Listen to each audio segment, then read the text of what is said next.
Bom dia, sexto ano. Hoje é segunda-feira, dia 26, né? Vamos corrigir as atividades que vocês enviaram, né?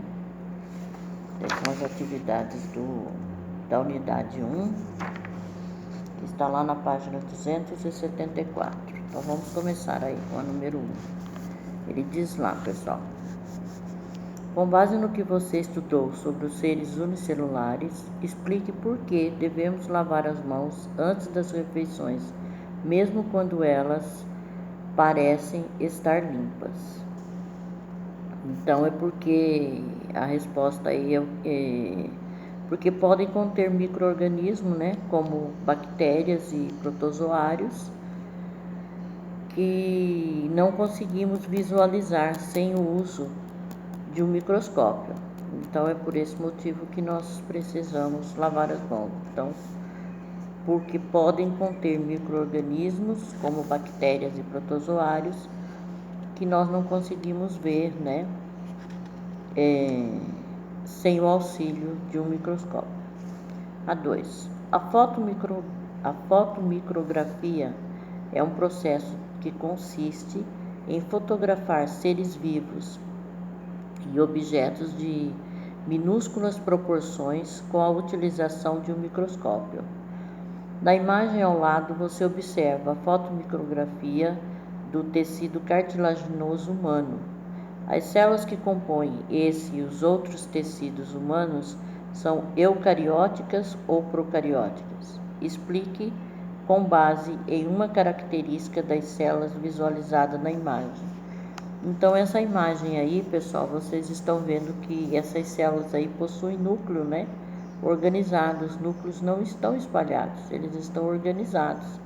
Então, essas células são eucariontes, porque tem um núcleo organizado. Essa é a resposta. São células eucarióticas, porque tem um núcleo organizado. 3. É possível visualizar a locomoção de protozoários em uma gota d'água de um lago com o uso de um microscópio eletrônico? Justifique sua resposta. Não, né? Não tem como, porque para a gente visualizar, esse material teria que passar por uma preparação com o uso de substâncias químicas. E aí, durante essa preparação, usando essas substâncias químicas, ela mataria, né, esses micro-organismos, tá? Então, não, esses protozoários. 4. Em uma prova de ciências, Maria Clara escreveu a seguinte afirmativa: o citoplasma e o citossol são sinônimos e correspondem à parte gelatinosa da célula. Essa afirmativa está correta? Justifique sua resposta. Não. Por que não está correta? Citoplasma é a região entre a membrana nuclear e a carioteca. Então, a resposta é não, porque citoplasma é a região entre a membrana nuclear e a carioteca. Essa parte gelatinosa aí que ela está falando é o citossol, né? Ou hialoplasma. A 5, pessoal. A palavra orgânulos, que significa pequenos órgãos. Com base no que você estudou sobre as funções das organelas, né, ou orgânulos, né, explique por que essas estruturas recebem esse nome. Elas recebem esse nome, pessoal, porque elas trabalham como pequenos órgãos, né? Trabalham como se fossem pequenos órgãos, ou seja, realizam funções, né, parecidas com as que são feitas pelos órgãos, como a digestão, excreção, armazenamento de substâncias, tá? Então, é porque trabalham como pequenos órgãos realizando determinadas funções como digestão, excreção, tá? 6.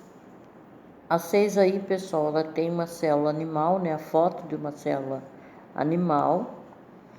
E ele diz lá: as organelas encontram-se no citoplasma da célula e realizam diversas funções dentro dela.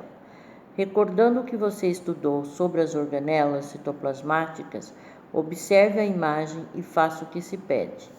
Então tem uma imagem aí com todas as organelas, né? Mas tem aí centríolos, que é A, e mitocôndrias, que é B. Então ele pergunta aí, ó, coloque um X no nome da organela que é formada por microtúbulos e participa da divisão celular. Então, um X aí, pessoal. Centríolo. Podem colocar um X aí. A alternativa A aí é centríolo. B. Circule o nome da organela responsável pela respiração celular, mitocôndrias. Então a A, pessoal, centríolo está à direita da sua apostila aí, tá? Vocês conseguem achar aí a primeira palavrinha lá em cima, do lado direito, centríolos. Essa é a resposta da A. B. Circule o nome da organela responsável pela respiração celular. Também na direita, a última palavrinha aí, mitocôndria, tá? C. Escreva o nome da organela responsável pela síntese de proteínas. Essa organela pode ser encontrada solta no citoplasma ou aderida à membrana do núcleo endoplasmático granuloso. Então, é o ribossomos, tá? D. Escreva o nome das organelas responsáveis pela produção, pelo armazenamento, pela circulação de substâncias na célula e pela desintoxicação celular. Então, você tem retículo endoplasmático granuloso e retículo endoplasmático não granuloso. Então, a D seria retículo endoplasmático granuloso e retículo endoplasmático não granuloso. Página 276, a 7. A 7 aí, pessoal, ele apresenta aí uma célula, né? Observe as células ilustradas a seguir e responda o que se pede. Uma célula muscular, né? E uma célula óssea, tá? Identifique as células que apresentam mais mitocôndrias e explique por que elas necessitam de um número maior dessa organela. Então, musculares têm o maior número de mitocôndrias. Podem ver ali, ó, pelo corte ali, pessoal, a extremidade dela. Maior número de mitocôndrias, porque gasta muito mais energia para realizar as suas atividades, né? Então, a célula muscular tem maior quantidade de mitocôndrias, porque gastam mais energia para poder realizar as atividades, tá? 8. Quando é apresentado aos amigos de infância de seu pai, Rodolfo ouve sempre a seguinte afirmação: você se parece muito com seu pai quando ele tinha sua idade. Explique o que o fato de nos parecermos com os nossos pais ou avós tem a ver com genes que nossos cromossomos abrigam. Tem tudo a ver, né, pessoal? Por quê? É por meio desses genes que os pais transmitem parte de suas características aos seus filhos. Então a resposta é porque é por meio desses genes que os pais transmitem parte de suas características aos seus filhos. 9. Escreva V para as afirmativas verdadeiras e F para as falsas. Então, todas as espécies de bactérias são eucariontes e unicelulares. Falso, né? Não são eucariontes, são unicelulares e procariontes. Tá? Então, a A aí tem que reescrever, né? Então, a A. fica: todas as espécies de bactérias são unicelulares e procariontes. B. Nas células de um inseto, o material genético fica dentro do núcleo, protegido por uma membrana. Verdadeiro. C. Os protozoários são seres unicelulares e eucariontes. Também verdadeiro. D. Os humanos são seres procariontes. Falso, né? Falso. Os humanos são seres eucariontes. E. Por meio de um microscópio de luz, é possível visualizar a presença de uma membrana envolvendo o núcleo celular de uma bactéria. Falso. Aí tem um que vai ficar: por meio de um microscópio de luz não é possível. Então só muda essa palavrinha aí. Em vez de é possível, fica não é possível. Tá? Aí começa lá agora a tarefa, né, pessoal? Nessa mesma página, 276. Então, número 1 da tarefa. O esquema a seguir refere-se aos níveis de organização do corpo humano em ordem de menor abrangência para maior abrangência. Então, eu tenho célula, tecido, né? CD, organismo. Então, você vai ter que completar aí. O que é esse CD, né? C, órgão, e D, sistema. Então, fica célula, tecido, órgão, sistema e organismo. Tá? Célula, tecido, órgão, o C, né, representa o órgão e o D representa sistema. Tá? Página 277 a 2. Observe a ilustração dos dois tipos de célula. Então, nós temos aí dois tipos de célula. Olha a célula A aí, toda organizadinha, com o núcleo organizado todo, né? E a B aí, núcleo totalmente desorganizado, né? Espalhado dentro do citoplasma, né? Não tem um núcleo organizado. A. Qual organela é comum às duas células? Qual, pessoal? Ribossomo. Ele está tanto na procarionte quanto na eucarionte. B. Que estrutura presente na célula A delimita o núcleo celular? Membrana nuclear, né? Ou carioteca. Então, a resposta da B é membrana nuclear ou carioteca. C. Classifique as células A e B em procariótica ou eucariótica. Justifique sua resposta. Então, já falei, né? Célula A é eucariótica, porque o núcleo é organizado, né? Todo o material genético está ali dentro do núcleo organizado, né? Então, A é uma célula eucariótica, porque seu núcleo está organizado. B é procariótica, porque apresenta uma estrutura mais simples, né? Não tem um tipo de organela, seu núcleo não é organizado. Então, a B é procariótica, porque apresenta uma estrutura mais simples, onde o núcleo não é organizado. 3.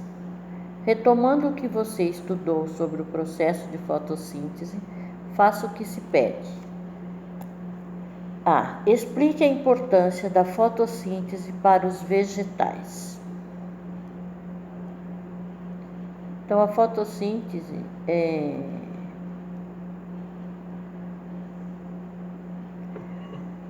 por esse processo, né, de fotossíntese que as plantas elaboram substâncias que vão servir de fonte de energia.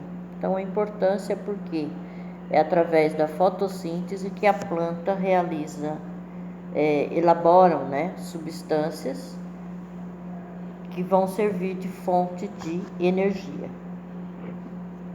B. A fotossíntese ocorre em organelas presentes em células vegetais. Essas organelas recebem o nome de cloroplasto. Então aí é cloroplasto. Coloque um X aí, pessoal. Cloroplasto.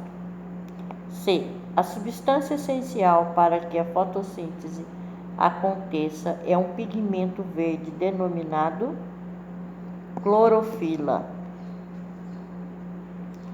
Podem circular aí, vou colocar um xizinho aí na clorofila. A clorofila que vai dar essa substância aí, que vai dar cor, né? As plantas. Página 278, pessoal. Que é um resumo de tudo que a gente viu nessa unidade 1. Então, vamos lá. Vamos rever o que foi estudado nessa unidade? Observe os esquemas abaixo e complete as lacunas correspondentes. Então, começando ali, no lado esquerdo ali, pessoal. Constituição dos seres vivos. Ele diz lá: todos os seres vivos são constituídos por células existindo aqueles que têm apenas uma célula, unicelulares, e os formados por muitas células pluricelulares. Então, primeiro aí fica lá na constituição dos seres vivos, né? A primeira lacuna para vocês preencherem aí é células, a segunda unicelulares e a terceira pluricelulares. Do lado direito, ele coloca lá níveis de organização do corpo dos seres vivos pluricelulares. O corpo da maioria das espécies de seres vivos pluricelulares é formado por sistemas, os sistemas são formados por órgãos, os órgãos por tecidos e os tecidos por célula. A célula é a unidade estrutural e funcional do organismo. Então, do lado direito aí, nós temos a primeira para ser completado aí, primeira lacuna, pluricelulares, e a segunda, célula. Continuando aí, do lado esquerdo, nós temos estrutura da célula animal. Então, vamos preencher aí essa parte aí, essa frase aí da estrutura da célula animal. Então, ele começa lá. A célula animal apresenta uma organização básica: a membrana plasmática, o citoplasma e o núcleo. No citoplasma encontram-se as organelas e o hialoplasma, ou citossol, e no interior do núcleo estão a cariolinfa, o material genético e o núcleo. Então, na estrutura da célula animal, nós temos a primeira lacuna a ser preenchida aí, animal, depois citoplasma, depois núcleo e a última, cariolinfa. Do lado direito, estrutura da célula vegetal. A célula vegetal apresenta uma organização básica: parede celulósica, membrana plasmática, citoplasma e núcleo. No citoplasma encontram-se as organelas, os vacúolos e o hialoplasma. O núcleo é constituído de cariolinfa, material genético e nucleolo. Então, como que ficou aí? Do lado direito aí, onde ele está falando, estrutura da célula, tem lá a primeira lacuna, celulósica, depois citoplasma, vacúolo e hialoplasma. A última aí, pessoal, é a classificação das células. Onde ele diz lá: as células podem ser classificadas como procarióticas ou eucarióticas. As procarióticas não apresentam núcleo organizado e o material genético fica espalhado pelo citoplasma em virtude da ausência de carioteca. Nas células procarióticas, o material genético fica no núcleo, protegido pela carioteca. Tá? Então, nós temos aí a primeira ali da classificação das células eucarióticas, depois genético, depois carioteca. Tá? Então, pessoal, dessa unidade 1 aí, é isso aí que nós tínhamos que ver, tá?